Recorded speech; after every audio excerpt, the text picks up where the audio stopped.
안녕하십니까. 오늘은 베드로전서 1장 18절에서 19절의 말씀으로 헛된 행실에서 대속함을 받은 것은 이라는 제목으로 하나님의 말씀을 나누고자 합니다.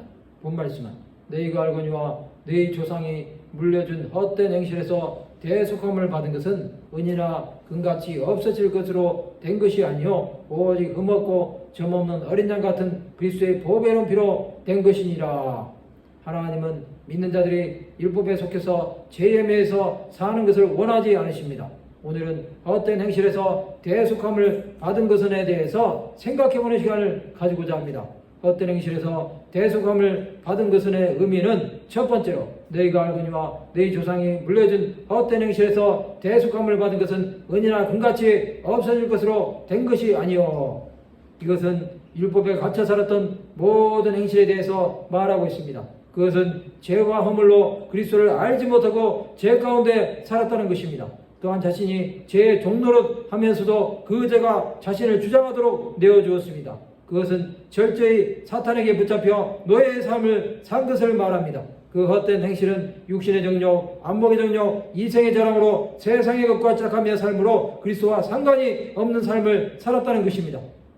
또한 은이나 금같이 없어질 것을 붙잡음으로 허상에 사로잡혀 사는 삶이 되었던 것입니다. 이것은 세상을 기뻐함으로 하나님이 없는 인생을 사는 자들이 된 것입니다.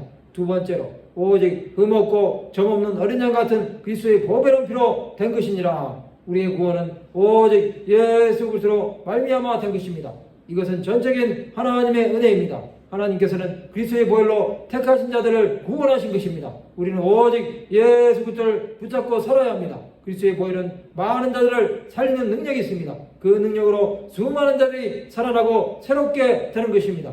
예수 그리스도의 보혈은 앞으로 구원받아야 될 영혼들에게도 미치는 하나님의 은혜입니다.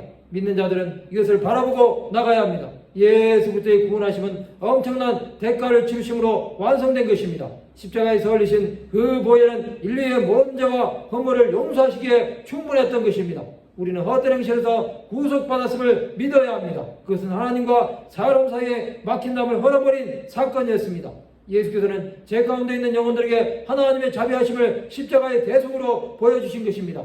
성도 여러분, 우리는 그리스도의 구속하심으로 구원함을 받았습니다. 이것은 예수께서 흘리신 보혈로 된 것입니다.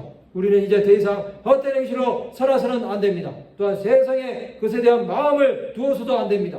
우리는 주가 주신 생명의 길로 나가는 자들이 되어야 합니다. 오직 예수 그리스도로 충만한 삶을 살아감이 우리 신앙생활의 최종 목표가 되어야 합니다. 말씀을 마치고자 합니다. 헛된 행실에서 대속함을 받음을 전하는 하나님의 백성들이 되시기를 주님의 이름으로 축원합니다.